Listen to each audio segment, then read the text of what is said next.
Hello, hello. Welcome to the Global Citizen Therapy Podcast, the podcast for women of color who are daughters of immigrants to feel seen, heard, and validated. My name is Nancy Diaz, and I am a trauma-informed therapist, speaker, and your podcast host today. And now, let's jump into today's episode.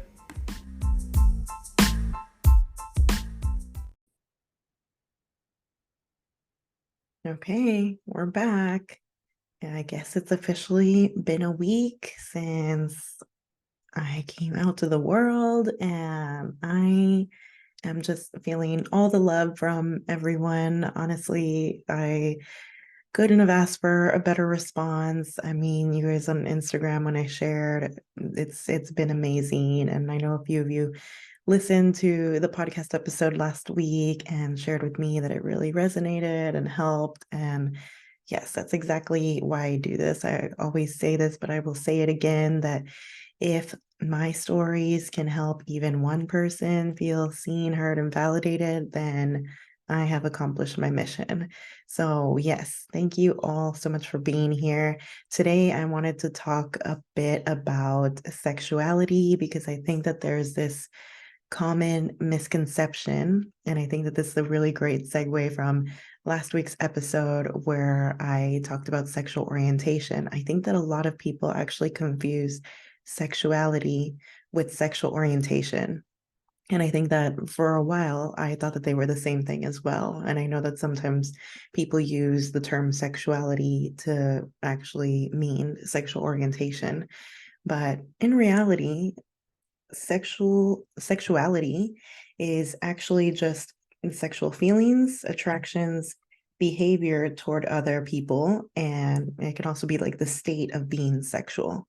So that's actually what I wanted to dive into today, share a little bit about my own experiences, my own journey to actually be able to embrace my sexuality, which is again like just the state of being sexual. The way I kind of think about it is like my journey toward being a sex positive person, my journey to feel empowered, when I have sex, my journey to no longer feel as much shame around it. Of course, it's like an ongoing journey, and there's always things that I'm learning and things that I'm improving with myself and, doing so that I can raise my self-esteem. I've worked through body image issues, through a whole bunch of things, right?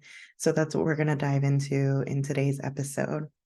So, I feel like we have to like zoom out a little bit. Like, where does my story even start?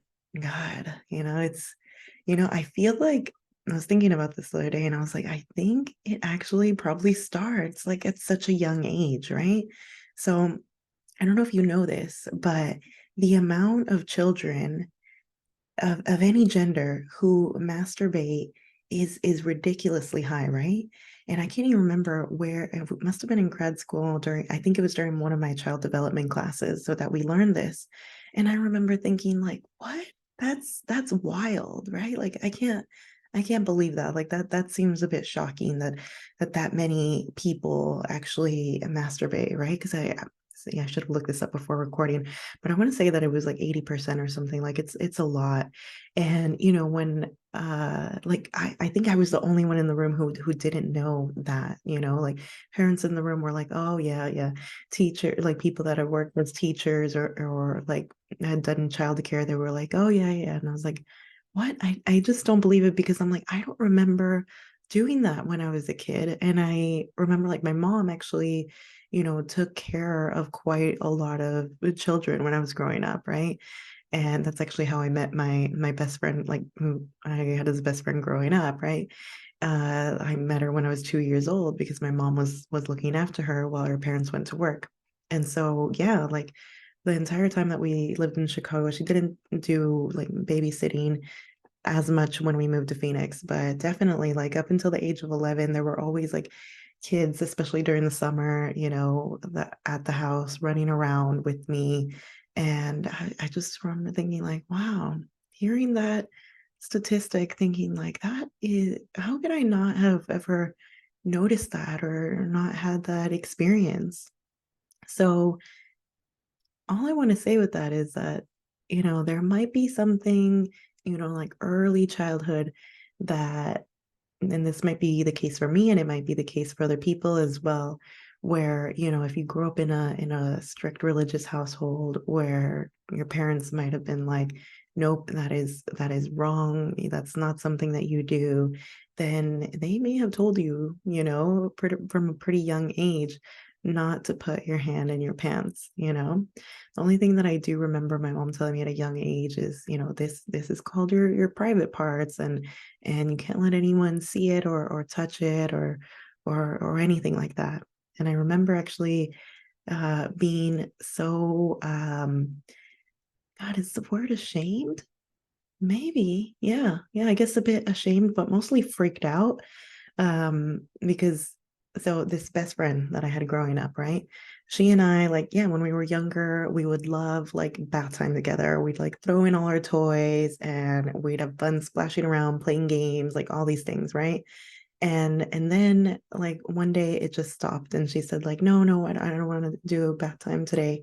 And I remember being really upset by this, like, what? That's why I'm so confused. Like, what's going on? And what had been going on is that she had developed a lot earlier than I had.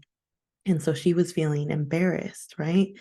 But I didn't understand this. I was like, what? I no, what's wrong? Like we want to play like in the bed like we always do. So anyway, so that's kind of also to say like, yeah, I developed pretty late, and I also like, yeah, I had a lot of shame when, yeah, all of a sudden there's pubic hair, and I was like freaking out, like, what is wrong with me? That doesn't seem normal. No one told me that this would happen. Like it just seems like, what is happening, right? What is happening to my body? And I didn't know that that was something normal, natural. Like I didn't feel comfortable talking to my mom about it, like or anyone about it. And so I just kind of didn't know really what to do with it. So I remember feeling just so disgusted with myself and just so ashamed. And all of a sudden, like I could understand my friend, right? And like, oh, this is why she didn't want to do bath time anymore. Like this is something that we're not supposed to show people. And I like, or but there was also the thought of like, maybe this is still just happening to me. Maybe it didn't happen to her. Like, I don't know. Like, and I don't want to ask her. It's embarrassing, and not supposed to talk about private parts, and like all these thoughts, right? So journey, I think, with sexuality has to start like way, way back, right? But yes, I think like the messages that I got growing up, about sexuality was definitely that it was something taboo, not to be talked about. I remember like my mom told us that babies come from la cigüeña, the stork, I think it's called in English, that big flying bird that brings the babies in its beak. So for the longest time, the longest time, I thought that that's where babies came from, because I don't think that I actually understood sex and what it was until probably about seventh grade, right? And I know that some of you listening might be like, oh my God, really? Like seventh grade? Like that's so old to be barely learning about the basics of life, right?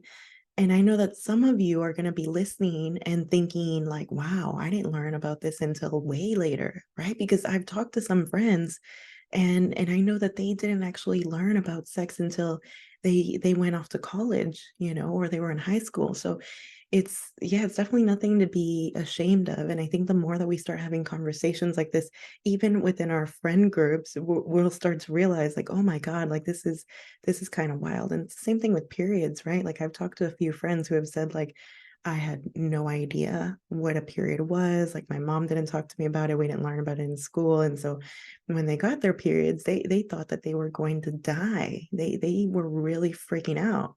And it was kind of the same thing with me when I got it. Luckily, like I again developing very late, I was the last person in my class to get a period. And so probably about a year before I actually got my period, I started getting like all sorts of girls in my class telling me like, wait, you haven't gotten your period yet? Oh, I heard that you haven't gotten your period yet. Like, and you know, the kind of messaging was kind of like, what is wrong with you, you know, or like, that's weird, you know. But you know, and a lot of judgment, to the point that I started feeling like, oh my God, should I want to get my period? Is there something wrong with me? Like, but yeah, I was like, but then like hearing a little bit here and there from people, they're like, oh, but you know, you're so lucky, and oh, it's so good that you haven't gotten it, and like, oh, that's actually really great, you know, that you haven't gotten it yet, because they kind of suck, you know, they're painful and whatever. But still, at that point, I didn't really know what it was, right? What was supposed to happen. I knew that there was blood. I didn't know much about it, right? Because again, it's something that's not talked about in detail, or like you're not taught about exactly what happens, right? And it was funny because I actually moved schools, right? So I moved from Chicago to Phoenix when I was 11. And so I didn't really miss much school. Of course, my parents were very careful with the time that we moved. So I think we moved during the last, and of course, like the school terms were a little bit different, even like state to state. So I think we moved when the school term had ended for us in Chicago. But when we got to Phoenix, we realized that the school term was still going, and there was, I think like 2 weeks left of that school term. So I technically did start school in Phoenix in the sixth grade. And I remember that that week that I had started, I think it was the first day that I had started at that school, they had been saying that they had just the past week. I don't know how I found out about this, but I found out that the just the week before, that was when someone had come in, or I don't know if it was like a guest speaker or the teacher or someone, but they had just given a talk to all the girls. I think it was one of the girls in my class that told me about this. Like, oh yeah, they pulled us out of class. Like they separated the girls and the boys, and they told us girls about, you know, periods, and they gave us pads, or actually I don't remember if they gave them pads or not, but they had the talk about periods with them. And I remember thinking like, oh wow, like that's interesting. Like they didn't do that at my school in Chicago, and now I've kind of missed it here. And so I guess I will just have to figure things out on my own. And yeah, and it wasn't until like, you know, a year or 2 years later that I actually got my period. But yeah, I had so little education or preparation, right? And I think, yeah, same thing. I actually don't think it sounded like it was a very quick, basic talk, and it sounded like it was just about periods, right? So, you know, Phoenix, very conservative. And so, yeah, I definitely don't think that they were going to give us like an actual sex education talk in sixth grade, or in fifth grade. Sorry. So I came in at the end of fifth grade, and then I actually started like sixth grade, like after that summer had passed and whatever. So yeah, I don't think that they actually gave a talk like that. And yeah, I actually didn't have any proper like sex education class like you see in the movies. And yeah, like people have asked me that, you know, since moving to Australia and meeting people from everywhere. They're like, oh, so is going to high school in the US like really like in the movies? Like, do you guys have a sex education class? Like, you know, that's all scandalous, and you have lockers, and you do you really have cheerleaders? Like all these questions, right? And yeah, when the question of the sex education class comes up, because they're like, oh my God, that's always so funny in the movies when they put like, you know, condoms on the bananas. And I'm like, oh yeah, I've seen those movies. I know what you're talking about. But I'm like, to me, that's something just in the movies. I definitely didn't get to practice putting the condom on a banana. That actually would have been really good for me to do, because I remember when I first started having sex, I would, yeah, and I'm sure like so many women can relate to this. I actually would let the guys do that for so long. I think for years probably, because I was freaked out by, you know, thinking like I don't even know how to put it on. Like I might put it on wrong. And, you know, I was like, no, this is like the guys' territory. Like I assume that they know what they're doing. And it wasn't until I was with a guy who I think he didn't have a lot of experience either. And so I felt like he was struggling to put it on, and it didn't seem to be on properly. And so I was like, are you sure it's on properly? Did you put it on the wrong way? And he's like, is there a right way to put it on? And I was like, I think so, but I'm not even sure, you know? So yeah, just to highlight the importance of sex education and the whole, you know, putting the condom on the banana. I think, yeah, that would have been great. But yes, unfortunately, didn't happen. Didn't happen in the sex education class. I know that there were just a lot of parents who, wanted us to just learn about abstinence. So yes, we did have like I think a week. I think it was a week, maybe not even a whole week, and during biology class. So I was a sophomore in high school, so the second year of high school, grade 10, right? And so what age was that? So probably like 16. I think most kids were around 16. And yeah, that's when we got like a week long, if that, of the biology teacher talking about sex. And he did have a little bucket for us to, submit our questions about sex, but of course no one did that. And yeah, to have a white guy teaching us about sex, it wasn't great. It was very limited information that we got.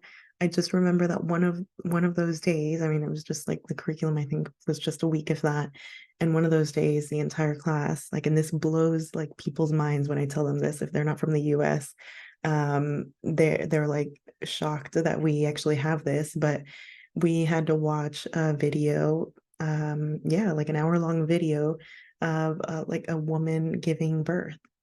And yeah, and it sounds so wild, but it's just something that's so normal, in like Arizona curriculum. It's just something that you have to do. You have to watch that video. And that's exactly, what I'm trying to say here is that it is wild, how much they try to scare us into not having sex, right? And I do remember, like, I knew that that video was coming because everyone, is talking and laughing about, oh, it's almost time to watch the video, or, oh, you're going to go into next period and, they're going to teach you about the giving birth, the miracle of life. And yeah, so we all just kind of were dreading it. And yeah, just lots of jokes, passing around. But yeah, I think I watched it, and what's even crazier is that there were two pregnant girls in that biology class with me while we were watching that video, and I was just like, I just felt so bad for them. I was like, oh my God, are they just like they're just kids having kids, and they have to go through something so painful, and and yeah, because I just knew, like at that point I already knew about the teenage dropout rate, and when you get pregnant. And yeah, and I could kind of see like how like hard it was for them to go to school while pregnant. And some of them had to stop playing soccer or stop doing the things that they liked. And then I was like, wow, and this is just when they're pregnant, but when they have a baby, like it's even harder to do these things, especially without family support. So yeah, I did know a lot of girls, a lot of friends who got pregnant in high school. And yeah, I do think that it's because the sex education class, first of all, came too late. I mean, evident by the fact that there were already two pregnant girls in that class by the time we got around to learning about sex education. But also it just wasn't enough. It's not enough to just try to scare a kid. Like studies have shown already that just trying to provide education through abstinence, trying to scare kids into waiting until marriage or waiting until they're getting older, or scaring them about the STIs and the risk of pregnancy, we know that that doesn't work. And yet, they try to scare us, they try to shame us, like all of these things, right? So that was what was happening at school.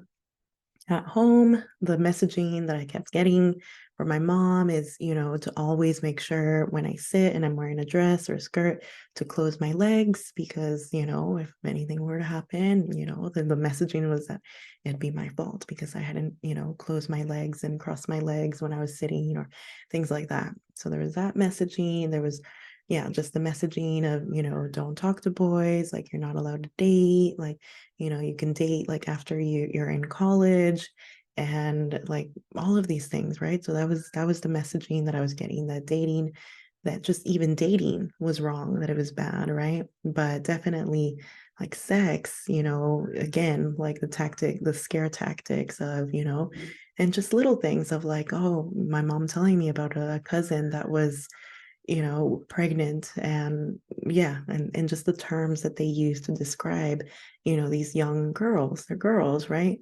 Yeah, and kind of blaming them, right? And saying like, oh, well, she was always a volada, which is like Spanish, probably Mexican slang for, someone that's just a bit out there, too friendly, kind of quote unquote too friendly, right? And a little bit too overdeveloped, a little bit too mature for their age. I'm kind of struggling to like define this really weird word. I feel like it kind of means a lot of things. But yeah, kind of heard that for so many years that I was like, okay, so I need to be a good girl. I need to not date. I need to make sure that I do everything right. But then, of course, yeah, growing up in a strict religious household, as it happens with everyone, I was that cliche that there came the moment where I rebelled, right? And it started, small. It started with, I got asked out by a boy in school. I think I was probably, yeah, I didn't have my first boyfriend until pretty late. I think I was in high school for sure. I think I was a sophomore, either a sophomore or a junior. So the second or third year of high school was when I had a boyfriend, my first boyfriend, and my first kiss. So very, very late. But yes, I remember like sneaking around with him because yeah, I could not have my mom finding out. And we dated through summer. And so I remember I was, volunteering at the library, and what else was I doing? I remember I was volunteering at the library, to try to get more points on my resume or whatever for college entrance things. And so, and my mom knew that I like to read. And so, yeah, and she's like, okay, yeah, she's volunteering at the library. That's good. That's good girl behavior. But what wasn't good girl behavior is that, this boyfriend and I would sometimes be making out behind the stacks of books at the library, or we'd like leave, when my shift ended, and I'd tell my mom that my shift was not ending for another couple hours so that he and I could go, to the park or wherever, right? Yeah, he had a truck, and so we would sometimes go other places. I remember one day, it was summer, right? And so he and his friends wanted to go to the water park. And it was obviously going to be like a full day thing. And I was like, no, I don't think I can go. And I think I did end up lying and telling my mom that I was going to be volunteering at the library like all day. Or I think I told her that there was something else going on. But anyway, no, I ended up going to the water park with this little boyfriend that I had. And what's even funnier is that, especially now considering like I'm like, oh my God, this is so opposite of this, that now I just kind of find it funny and ironic that, the first boyfriend I had was actually part of a little crew called Fuck Bitches Get Money. Okay, now I've cursed and I'm gonna have to mark this episode as explicit. But yeah, that's what it was called. That is so wild, isn't it? And they would, I don't think that they would do anything serious, but I didn't really ask. But yes, technically my first boyfriend was one of the bad boys in school. I mean, yeah, they would go around tagging things with FBGM, and I think they would maybe steal a few things and definitely smoke and drink and whatever. But yeah, I mean, like with me, like he was decent and loving and caring and sweet and whatever. So I was just like, oh, doesn't matter. Plus, honestly, it did raise my social status a teeny bit, I think, dating someone from this crew. And all of a sudden I had friends that were a bit more popular and whatever. So I was just like, okay, maybe it's not so bad. But yeah, and you know what's funny is that I remember the first kiss was on top of a duck shit covered rock, and that's what I remember. But I don't actually remember why we broke up. Or I remember we dated for that summer. But yeah, and I remember the other thing that I remember about him is that he said that my mom was a MILF, which again is so awkward and so inappropriate for your little boyfriend at the time to say that. But yeah, I was just like laughing at the time, like, okay, that's interesting. But yeah, anyway, got a bit sidetracked. So that's, I guess, like where it started for me. But with that little boyfriend, like I definitely, like I told him, and yeah, I'm very proud of myself that I, in those early days, like knew that I did not want to have sex. I knew that I did not want to get pregnant. And I knew that I didn't know enough about sex, how it worked, what actually happened. I knew that there were all kinds of myths going around the school, right, about like, oh, you could get pregnant from a toilet seat, or you can get pregnant just, from like all these things, all these wild things. I can't even remember what they are at this moment, but I remember the toilet seat one. I remember some other really wild ones that I was like, okay, I don't really know how you get pregnant, but I know that, if pants come off, like there's a risk. So yeah, I actually decided like, okay, I'm not going to like do any of that, right? So just kissing and that's it, right? And yeah, so that's pretty much all we would do. And so it wasn't until like maybe like a year later that yeah, I don't think I really had a boyfriend other than that guy in high school, but I did have a few hookups, and it was during those hookups that, yeah, I started to actually notice thing, or actually, I didn't even notice these things. It was one of these guys that I hooked up with that noticed this, right? And so we were making out, and we were at his place. His mom was at home, and we were making out on his bed. And all of a sudden, he like pulls away and kind of like, no, I don't even think he pulled away, but he was just kind of like laughing like quietly, and he's like, "Oh, wow, you're wet." And I think he was turned on by it, as he would be. But I was just like, "What? No," and I just dismissed it. And he's like, "Yeah, you are. You're really wet." And he like showed me like in my shorts, and I was like, oh my god. I was like, and I was so embarrassed. I was so embarrassed. I was mortified that I just stopped what I was doing right away, and I was like, okay, I have to go home. I'm gonna go. And he's like, what? Why? And I was like, I'm just gonna go. And yeah, because I thought that I had pissed my pants. That's what I thought.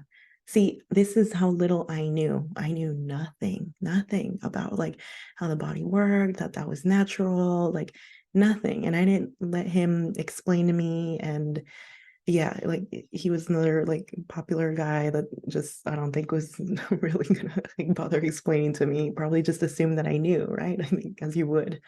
And yeah, it wasn't but this is my story, but I also like just from friends, right? Like I have a friend who also had sex for the first time and was shocked at the cum. Like just didn't know that was a thing, that would happen, that something would come out, and didn't know that was what could get her pregnant. She ended up getting pregnant by that little boyfriend like a couple years later.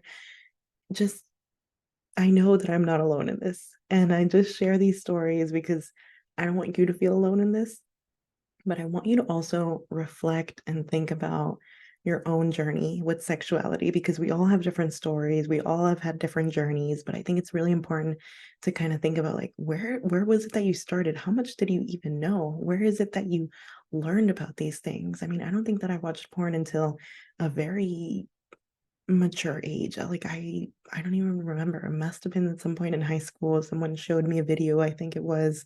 But yeah, I was like, oh no, I can't watch that. That's wrong. That's bad. And same thing with pleasuring myself.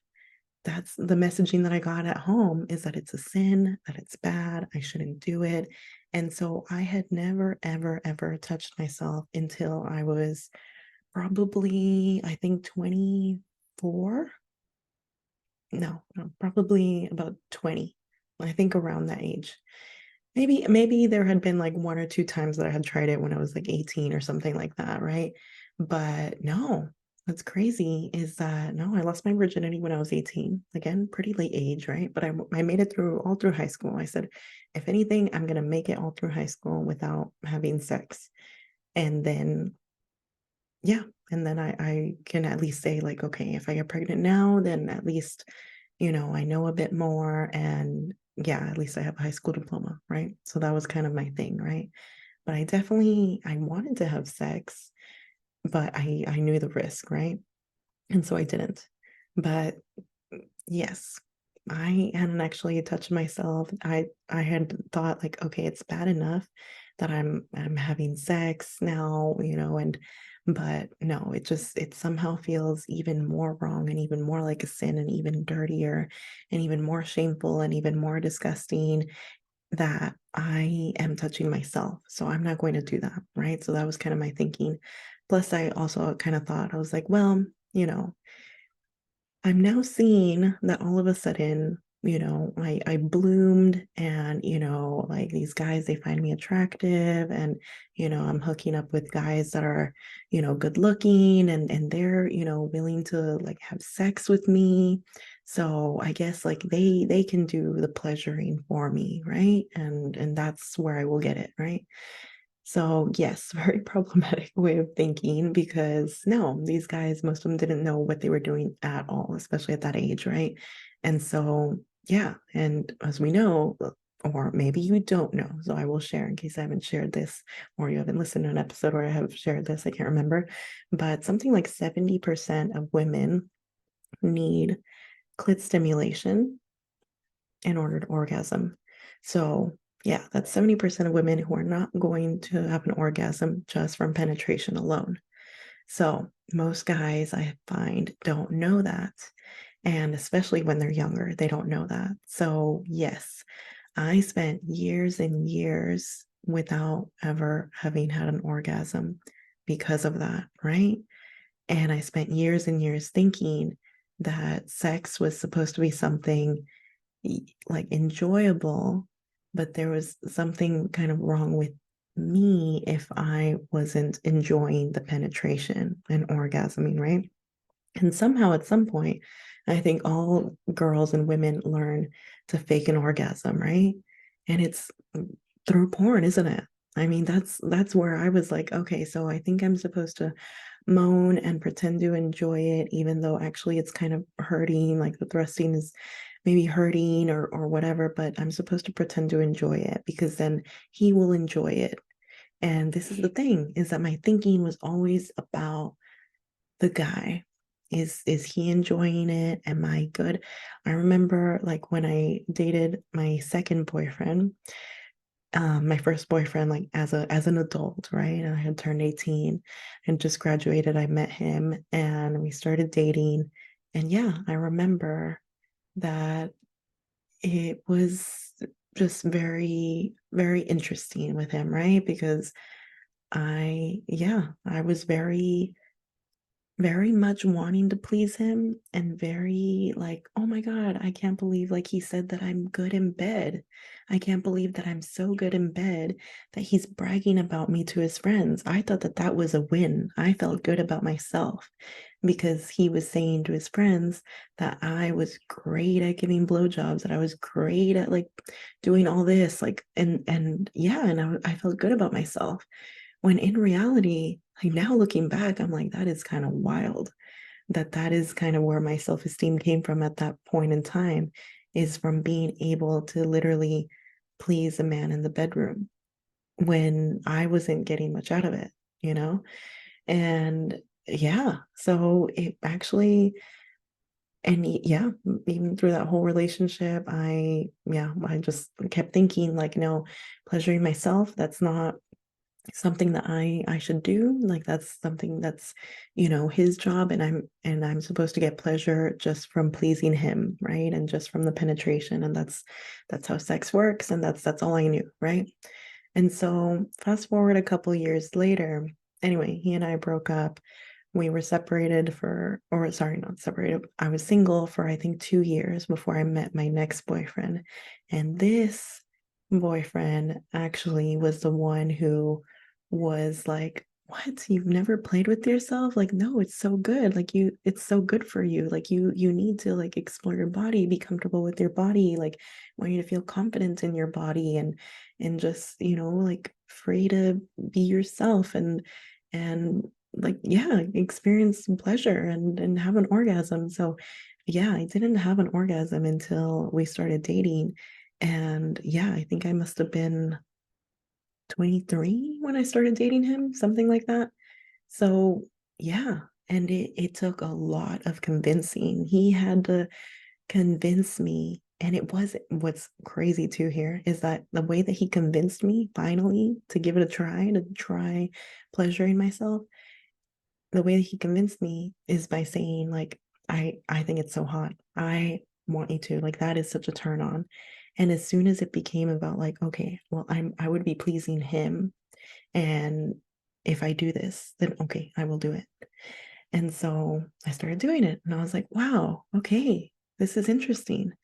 But still, I was so in my head about the whole thing that, yeah, it just became a thing where I was like, okay, I feel like I don't know what I'm doing as much as he does, right? Like he was really great, right? His tongue with his finger, like we had great sex. But yeah, it was very interesting, very, very interesting that, I had like this self-doubt of like, oh, I'm not good at this because I started this so late, because he wasn't trying to shame me or anything. But I think like the first time that I told him that I hadn't really ever played with myself, he was like, oh wow, like really? Like, and that's when I realized like, oh my God, like, okay, people have been doing this for years. Like I am very late to the game as usual, like very late. And so yeah, and that's something that I'm actually still kind of working through is some of that like shame and well, not even just shame, but I think like some of that like doubt of like, do I actually know what I'm doing, and it's like when it comes to myself, right? Because for so long, my whole sexual identity was more involved in pleasing men, right? And I know that this is the case for so many women, which is why, happy to share, happy to kind of put it out there. There's so many other stories, unfortunately, of things that I've done that have just been wild. In terms of, I can't believe that I did that, just to please a man, right? But anyway, fast forward, here we are. And yeah, like it's been a journey, like owning my sexuality, like loving and accepting that I am a sexual being and that that's okay and that's totally natural and it's a beautiful, lovely part of life, right? To be a sexual being. And it's something that we often take for granted. It was, I think, my second year in college when I enrolled for a religion and sexuality class. And that was game changing for me. Just that was where I finally got some sex education. That's actually where I got the confidence, even now, years later, to say, I'm going to do a whole season about sex, sexuality, and sexual health because I know that no, I'm not a sexologist. Like, but I have the lived experience of someone who is experiencing so much shame and guilt and all of these things, fear, like self-doubt, all these things when it came to sex that and now I've learned so much, learned so much in that class, learned so much from like other experiences that I've had, in the recent years and just, through like working in therapy, like through all of this, right? And it's been definitely a long road, but yes, body image wise, like I had a big win. Was it last year? No, 2 years ago, I think. So when I was living in Perth, that I for the first time went to a nude beach and got naked and laid in the sand and had a lovely time. But for me, that was huge, And even like now being able to go for a massage, even now being able to get changed in a dressing room in front of other women. I could never ever do that in high school. I was so ashamed of my body, of my sexuality. Like I just didn't want to be seen as a sexual person, and like all these things, right? So for me to now have been to a nude beach, the other big win that I had, yeah, I think last year, probably about a year ago, I went to my first swingers club. My, friend at the time called it a sex club, but I think actually they're called swingers clubs. Anyway, so we went there and oh my God, walked in, and that was when I felt like, holy crap, I feel like I can actually own my sexuality here. Like I feel like myself. I feel at home. I feel like I can be my normal, beautiful, sex positive self here because everyone around me is the same. Everyone is just there to have pleasure, to enjoy, to experiment, to explore, to connect physically with one another, but even emotionally sometimes, right? Some people go with their partners, some people go with friends, some people go on their own. It just, I met like so many different people. Like I got to have a few experiences that I hadn't had before. And yeah, it was amazing, And luckily at that point, I had experimented a little bit with my sexuality, because of that partner that I had when I was 23, because he was, pushing me, he not only pushed me, gave me the confidence that I needed to be able to pleasure myself, but not only that, taking it a bit further, I actually realized that I was a squirter. And I actually think like, wow, there's so many women that are so scared of those fluids, that are so embarrassed, ashamed, all of the things, right? That they actually stop themselves from that pleasure, right? And that used to be me 100%, where I would just like, I would stop myself. And, my now ex, like, but boyfriend at the time, he could see that and he'd be like, you stopped yourself. Like, and he could see that afterwards it was kind of like a stomach ache. Like it didn't feel right that I was like suppressing all that, right? And so he would encourage me even more, like don't worry about like the mess, don't worry about anything, like I love it, I find it hot, like just if anything, like just let go, get that release, it looks like such a good release. And so yeah, I started letting go. And then same thing, like exploring even with toys and with kinks and like all these other things was something that I got to do during like the 3 years that we dated. And so then, like, fast forward to a few years later, when I found myself at this swingers club, and there's toys everywhere, and there's like people who are into all different kinds of things, right? That's when I was like, holy crap, like this is amazing. Like I feel like I get to like explore all of that, and with different people, and there's no judgment, and everyone is just here being their beautiful selves. And it was just amazing. And like the friend that went with me, she, when we were leaving that club, yeah, she was like, oh my God, you felt really at home there, didn't you? And I was like, yeah, I did not want to leave. Like I felt really at home there. And we went back a second time, and happened to go when there was a private party, and we thought that we wouldn't get in anyway. They liked her Canadian accent, so we got in. And yeah, that was another great time. And yeah, I mean, since then, I've even been to like a male strip club in Perth as well. And that was like, I've shared this like on another podcast episode, but that was like a very interesting experience as well. And just like very much kind of like in the Barbie movie, where like the roles and everything is just flipped, and you enter another world where all of a sudden, like, women are in charge, and and men get to feel like, the eye candy, I guess. So anyway, like now I've had like all these like amazing experiences that have led me to where I am today, where yeah, I can like talk about these things, I can share with you all. And yeah, it's definitely like a little bit weird still for me, and I'm like still kind of working through that, but at the same time I'm like, no, these things need to be talked about. So yes, I will wrap it up there because I've been talking for a while, but yes, that is kind of my journey through sexuality, my whole kind of sex education process, self-education process. But yes, definitely is a privilege and an honor, like just to even have our beautiful parts. I mean, one of the things I learned in religion and sexuality was about FGM, female genital mutilation, that in some countries they are still like, this is still a practice that happens, where they remove the clit and sometimes other parts. It varies, right? But they remove those parts from women, and that's a coming of age ceremony.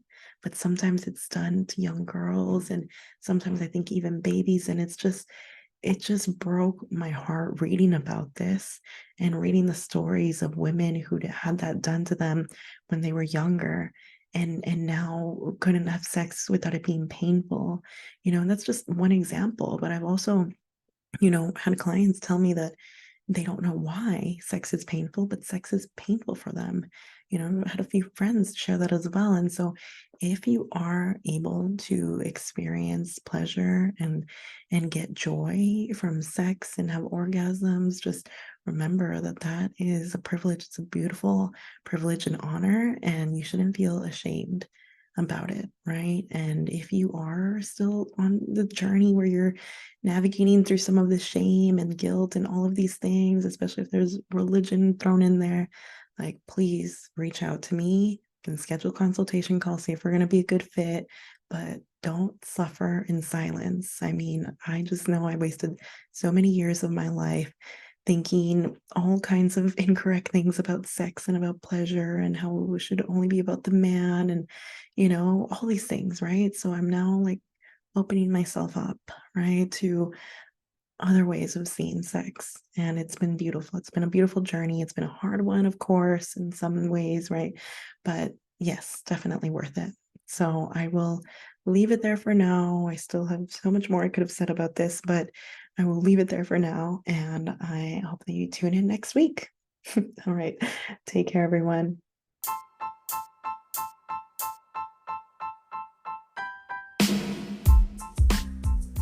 Thank you so much for listening, and I hope you enjoyed today's episode. As always, I am here to be open, honest, and vulnerable with you because you are not alone. If you want to support this podcast, please make sure to leave a review so others can find it as well. If you're interested in working with me, you can find me at www.globalcitizentherapy.com. And if you'd like to heal your relationship with self-care and learn more about how to find the type of soul care that works for you, you can find the link to my workshop in the description of this podcast episode. Thank you again, and see you next time.